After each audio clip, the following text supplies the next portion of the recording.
بسم اللہ الرحمن الرحیم۔ آج ہم اپنے سامعین کو دور حاضر کے ایک میڈیا اسکالر کی کتاب مقامات اور داڑھی کے حوالے سے کچھ دلچسپ حقائق پیش کریں گے۔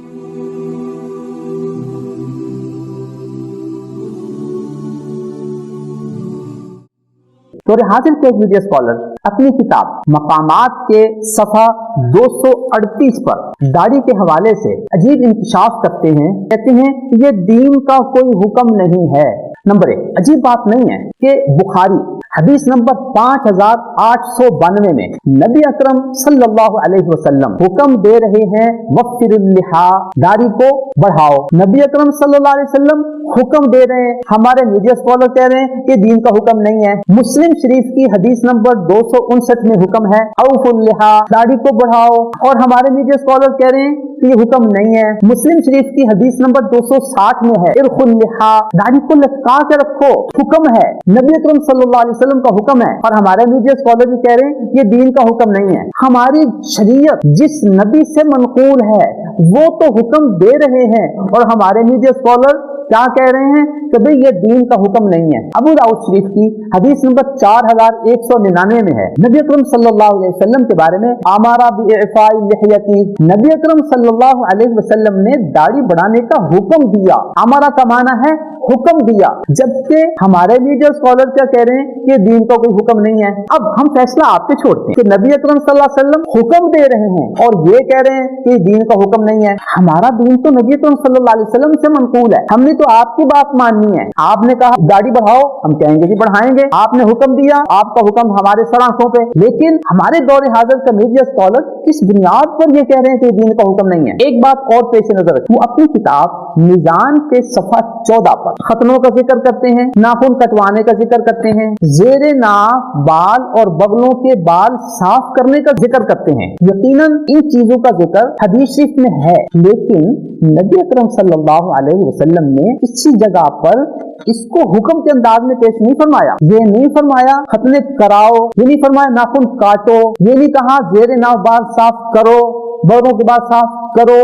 یہ فرمایا کہ یہ چیزیں فطرت میں سے ہیں، لیکن داڑھی اور مونچھ کے بارے میں حکم ہے کہ داڑھی بڑھاؤ، مونچھیں پست کرو، مونچھیں صاف کرو۔ تو اس کی تو اہمیت ناخنوں سے، ختنوں سے، زیر ناف اور بغل کے بالوں سے کہیں زیادہ ہے کہ وہاں حکم نہیں ہے، یہاں پہ حکم ہے داڑھی کا۔ جن چیزوں کا حکم نہیں ہے ان کو تو آپ نے ذکر کر دیا، اور جن چیزوں کا حکم ہے ان کو آپ نے اپنی کتاب میزان کے صفحہ 14 پر کیوں ذکر نہیں کیا؟ وہ اپنی کتاب مقامات کے اسی صفحہ 238 پر لکھتے ہیں لہذا اگر کوئی شخص داڑھی نہیں رکھتا تو ہم یہ نہیں کہہ سکتے کہ وہ کسی فرض و واجب کا تارک ہے۔ یہاں پر ہم موصوف میڈیا اسکالر کے ایک ممدوح عالم شیخ البانی صاحب، جن کے بارے میں وہ اپنی کتاب مقامات کے صفحہ 165 پر ان کی حدیث کی خدمات کو سراہتے ہیں، ہم انہی کے حوالے سے یہ پوچھ لیتے ہیں کہ ان احادیث میں داڑھی کا جو حکم ہے، داڑھی کا جو تذکرہ ہے، وہ کس حیثیت سے ہے؟ وہ ادب الزفاف جلد 1 صفحہ 209 پر بڑی وضاحت کے ساتھ لکھتے ہیں کہ ان احادیث شریفہ میں داڑھی کا حکم وجوب کے لیے ہے، واجب ہونے کے لیے ہے، اور ہمارے میڈیا اسکالر ان احادیث کے اگینسٹ اپنی کتاب مقامات کے صفحہ 238 پر کیا رقم تراز ہیں۔ لہذا اگر کوئی شخص داڑھی نہیں رکھتا تو ہم یہ نہیں کہہ سکتے کہ وہ کسی فرض و واجب کا تارک ہے۔ حدیث میں تو حکم، اور البانی صاحب وضاحت کر رہے ہیں کہ یہ حکم وجوب کے لیے ہے، تو کہتے ہیں اگر کوئی نہیں رکھتا تو ہم یہ نہیں کہتے کہ سب فرض و واجب کا تارک ہے۔ تو آپ نے اندازہ فرما لیا کہ احادیث شریفہ میں جو حکم کی حیثیت ہے اس حیثیت کا ہمارے موصوف میڈیا اسکالر بڑی وضاحت کے ساتھ انکار کر رہے ہیں۔ وہ مزید لکھتے ہیں اسی کتاب مقامات کے صفحہ 238 پر اسی شخص کے بارے میں جو داڑھی نہیں رکھتا کہ اگر داڑھی نہیں رکھتا تو ہم یہ نہیں کہہ سکتے کہ وہ کسی فرض و واجب کا تارک ہے یا اس نے کسی حرام یا ممنوع فعل کا ارتکاب کیا ہے۔ یہاں بھی انہی احادیث شریفہ کے حوالے سے موصوف کے انہی ممدوح عالم شیخ البانی صاحب سے پوچھتے ہیں کہ آپ بتا دیجئے کہ ان احادیث شریفہ میں جو حکم دیا گیا ہے اس کی حیثیت کیا کیا ہے؟ وہ اپنی کتاب تمام المنہ جلد 1 صفحہ 280 پر لکھتے ہیں کہ داڑھی کو رکھنے کے حکم کو فقہا نے واجب قرار دیا ہے اور داڑھی منڈانے کو فقہا نے حرام قرار دیا ہے۔ تو موصوف میڈیا اسکالر کے ممدوح عالم ان احادیث کے حوالے سے داڑھی رکھنے کو واجب اور داڑھی نہ رکھنے کو حرام اور ممنوع قرار دے رہے ہیں، جبکہ یہ کہتے ہیں کہ اس نے کسی حرام یا ممنوع فعل کا ارتکاب کیا ہے۔ یہ ہم نہیں کہہ سکتے۔ کیسے آپ نہیں کہہ سکتے؟ احادیث شریفہ میں جو حکم ہے اس حکم کے بارے میں خود آپ کے ممدوح علماء بھی اس کو کہہ رہے ہیں کہ حرام ہے، اور آپ کہتے ہیں کہ اس نے حرام کا ارتکاب نہیں کیا۔ چوتھی بات، اسی کتاب مقامات میں وہ لکھتے ہیں کہ داڑھی اور مونچھیں رکھنے کی کوئی ایسی وجہ اختیار نہیں کرنی چاہیے جو متکبرانہ ہو۔ یہ عجیب فلسفہ ہمارے موصوف دوست نے گھڑ لیا کہ داڑھی اور مونچھ رکھنے کی متکبرانہ کوئی کیفیت نہ ہو۔ آپ بھی اسی معاشرے میں رہتے ہیں، آپ کو معلوم ہے کہ لوگ مونچھوں کو تو تکبر کے لیے رکھتے ہیں، لیکن کیا کوئی شخص داڑھی بھی تکبر کے لیے رکھتا ہے؟ انہوں نے مونچھوں اور داڑھی کے رکھنے اور صاف کرنے کو جو متکبرانہ فلسفے کے ساتھ چسپاں کر دیا، یہ فلسفہ انہوں نے کہاں سے گڑھ لیا؟ دوسری بڑی عجیب سی بات ہے کہ انہوں نے اپنی کتاب مقامات کے صفحہ 237 پر عنوان قائم کیا ہے داڑھی اور اسبال ازار۔ اسبال ازار کہتے ہیں کہ اپنی تہبند کو، چادر کو اتنا لمبا باندھنا کہ وہ ٹخنوں سے بھی نیچے ہو۔ حدیث شریف میں اس کی ممانعت آئی ہے کیونکہ یہ تکبر کی علامت ہے۔ تو اپنی تہبند چادر کو ٹخنوں سے نیچے رکھنا یہ تو تکبر کی علامت ہو سکتی ہے، لیکن جب آپ نے داڑھی کا تذکرہ کرنا تھا تو آپ نے کس اصول کی بنیاد پر داڑھی کو اسبال ازار اور تہبند کو ٹخنے سے نیچے رکھنے کے ساتھ جوڑ دیا؟ یہ عنوان ہی بتا رہا ہے کہ آپ اس حوالے سے کوئی ایسی بات کرنا چاہتے ہیں جس پہ نہ آپ کا اپنا ضمیر مطمئن ہے اور نہ ہی معاشرہ جو ہے اس کو صحیح ثابت کرنے کے لیے اور صحیح ماننے کے لیے تیار ہو سکتا ہے۔ پانچویں بات، وہ اپنی اسی کتاب صفحہ 238 پر لکھتے ہیں وہ اگر بڑھانا چاہتے ہیں تو داڑھی بڑھا لیں مگر مونچھیں ہر حال میں چھوٹی رکھیں۔ یہاں آپ اپنے سامعین کو آپشن دے رہے ہیں کہ مونچھیں تو پست رکھیں لیکن داڑھی بڑھانا چاہیں تو بڑھا لیں۔ کیا ہم بجا طور پر یہ سوال نہیں کر سکتے کہ نبی اکرم صلی اللہ علیہ وسلم نے دو چیزوں کا حکم دیا ہے، داڑھی بڑھانے کا حکم، مونچھوں کو پست رکھنے کا حکم؟ آپ انہیں آپشن دے رہے ہیں کہ مونچھیں تو پست رکھیں لیکن داڑھی بڑھانا چاہیں تو بڑھا لیں۔ یہ اختیار کہاں سے آپ نے نکال لیا؟ داڑھی اور مونچھ میں یہ فرق آپ نے کہاں سے نکال لیا؟ نبی اکرم صلی اللہ علیہ وسلم کی احادیث شریفہ میں یہ آپشن نہیں ہے، یہ حکم ہے۔ ان حکم کو اسی درجے میں رکھنا چاہیے جس درجے میں نبی اکرم صلی اللہ علیہ وسلم نے ارشاد فرمایا ہے۔ اگر مونچھیں پست کرنے کا حکم ہے تو داڑھی رکھنے کا بھی حکم ہے۔ آپ مونچھیں پست کرنے کا تو انہیں حکم دے رہے ہیں اور داڑھی بڑھانے کے بارے میں آپشن دے رہے ہیں، اگر بڑھانا چاہیں تو داڑھی بڑھا لیں مگر مونچھیں پست رکھیں۔ آپ کا یہ فلسفہ کسی بھی اس شخص کو اپیل نہیں کر سکتا جو آپ کی کتاب کو ذرا سا بھی توجہ کے ساتھ پڑھے گا اور آپ کی ان خود ساختہ تعلیمات پر ذرا بھی کھلے دل کے ساتھ، کھلی عقل کے ساتھ اور شرعی احکامات کی روشنی میں اس پہ غور و خوض کرے گا۔ چھٹی بات، وہ اپنی اسی کتاب مقامات کے صفحہ 238 پر لکھتے ہیں کہ داڑھی رکھنا جو ہے اس کا موضوع تطہیر بدن ہے، تطہیر خرد و نوش اور تطہیر اخلاق ہے۔ جب آپ یہ مان رہے ہیں کہ یہ داڑھی بڑھانے کا حکم تطہیر اخلاق کے لیے ہے تو اخلاق کی پاکیزگی ہونی چاہیے نا؟ کیا وجہ ہے کہ آپ مونچھوں کو پست کرنے کا حکم دے کے اسے تو تطہیر اخلاق کا درجہ دے رہے ہیں، تو داڑھی بھی رکھ کے اپنے اخلاق کی پاکیزگی ہونی چاہیے نا؟ آپ یہ کہہ کر کہ داڑھی دین کا حکم نہیں ہے، لوگوں کو اخلاق کی پاکیزگی کا حکم دے رہے ہیں یا اخلاق کو ناپاک کرنے کا حکم دے رہے ہیں؟ تو جو معیار، جو پیمانہ آپ نے قائم کیا اسی معیار اور پیمانے کے مطابق آپ کی تعلیمات پوری نہیں اترتی۔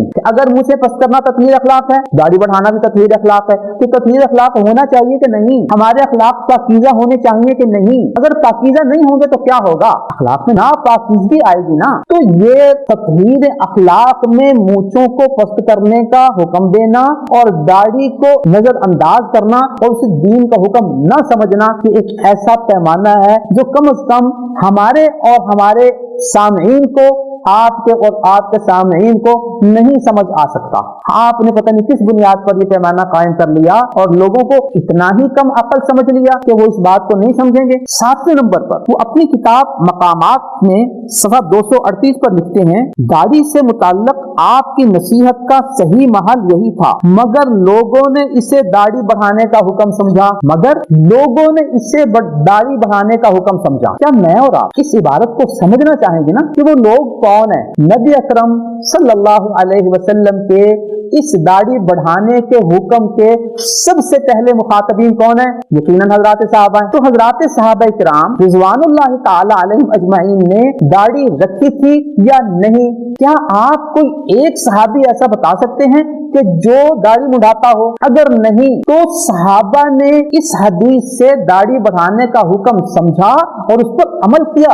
صحابہ کرام کے بعد حضرات تابعین نے، تبع تابعین نے، 300 سال کے علماء نے جو خیر القرون ہیں، انہوں نے ان احادیث سے کیا حکم سمجھا؟ اسے داڑھی بڑھانے کا حکم سمجھا یا داڑھی کٹانے اور منڈانے کا حکم سمجھا؟ کیا آپ 300 سال کے صحابہ، تابعین، تبع تابعین، ائمہ، علماء، صلحاء، اولیاء، فقہاء، صوفیاء میں سے کوئی ایک ایسی شخصیت پیش کر سکتے ہیں کہ جو امت کی مسلمہ شخصیت ہو اور وہ داڑھی مڈاتی ہو اور اس نے یہ صراحت کی ہو کہ یہ داڑھی دین نہیں ہے، یہ داڑھی بڑھانے کا حکم نہیں ہے؟ عجیب سی بات ہے. آپ کن لوگوں کو کہہ رہے ہیں؟ آپ داڑھی کی حیثیت کو کم کرنے کے لیے یہ کسی ایسے عام سے لوگوں کے بارے میں تاثر دے رہے ہیں. لوگوں نے داڑھی بڑھانے کا حکم سمجھا. یار جنہوں نے سمجھا وہ کون لوگ تھے؟ ذرا یہ تو بتاؤ. اگر وہ صحابہ ہیں، اگر وہ تابعین ہیں، اگر وہ تبع تابعین ہیں، اگر وہ ائمہ ہیں، علماء، صلحاء، اولیاء، فقہاء، صلحاء، محدثین ہیں اور انہوں نے اس کو سمجھا دین کا حکم، تو یہ لوگ ہمارے لیے معیار اور سٹینڈرڈ ہیں؟ یا آپ 14ویں صدی کے ایک میڈیا اسکالر ہمارے لیے سٹینڈرڈ ہیں کہ ہم نے آپ کی بات کو دین کے حوالے سے تسلیم کرنا ہے؟ کہ اگر آپ یہ کہہ دیں گے کہ یہ لوگوں نے سمجھا اور لوگوں سے مراد ہمارے یہ اکابرین ہوں گے تو ہم ان کی بات مانیں گے یا آپ کی بات مانیں گے؟ یوں آپ نے لوگوں کو کنفیوز کرنے کے لیے، اس اہمیت کو کنڈم کرنے کے لیے یہ عام سا لفظ بول دیا کہ لوگوں نے داڑھی بڑھانے کا حکم سمجھا. امید ہے کہ ہمارے سامعین سمجھ چکے ہوں گے کہ داڑھی کی حیثیت کو کم کرنے کے لیے کس سوچے سمجھے منصوبے کے مطابق ایسے الفاظ استعمال کیے جا رہے ہیں کہ جو نہ عقل کے مطابق پورے اترتے ہیں اور نہ ہی تاریخی معلومات کے حوالے سے پورے اترتے ہیں، نہ ہی دینی معیار پر پورے اترتے ہیں.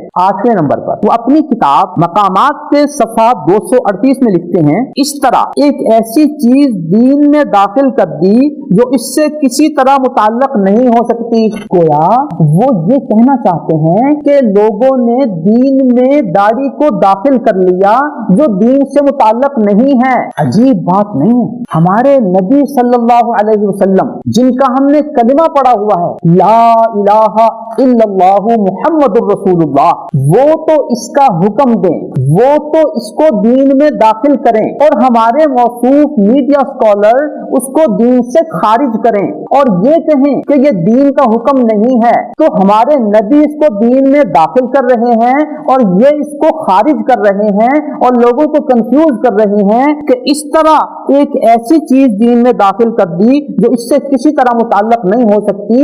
ہمارے نبی کے نزدیک، ہمارے صحابہ کے نزدیک، ہمارے ائمہ کے نزدیک، ہمارے تابعین کے نزدیک، تبع تابعین کے نزدیک، ائمہ، فقہاء، علماء، صلحاء، اولیاء، محدثین، ان سب کے نزدیک تو وہ دین میں داخل ہے اور آپ یہ کہہ رہے ہیں کہ انہوں نے داخل کر دی، آپ نہیں داخل کرنا چاہتے. تو ظاہر ہے ہم تو انہی ماڈل لوگوں کو تسلیم کریں گے، ہم تو انہی معیار کے لوگوں کی تصریحات اور اعمال کو تسلیم کرتے ہوئے داڑھی رکھیں گے، نہ یہ کہیں گے کہ یہ دین میں داخل کر دی گئی ہے جس کا دین کا کوئی تعلق نہیں ہے. محترم سامعین، بڑی دلچسپ آپ کے سامنے بات رکھوں کہ ہمارے یہ میڈیا اسکالر اپنی کتاب مقامات کے صفحہ 237 پر لکھتے ہیں، نبی صلی اللہ علیہ وسلم نے بھی داڑھی رکھی ہوئی تھی. جب نبی اکرم صلی اللہ علیہ وسلم نے بھی داڑھی رکھی ہوئی تھی تو ہم نے اپنے نبی حضرت محمد الرسول اللہ صلی اللہ علیہ وسلم کا کلمہ پڑھا ہے، لا الہ الا اللہ محمد الرسول اللہ، اور اللہ تعالیٰ نے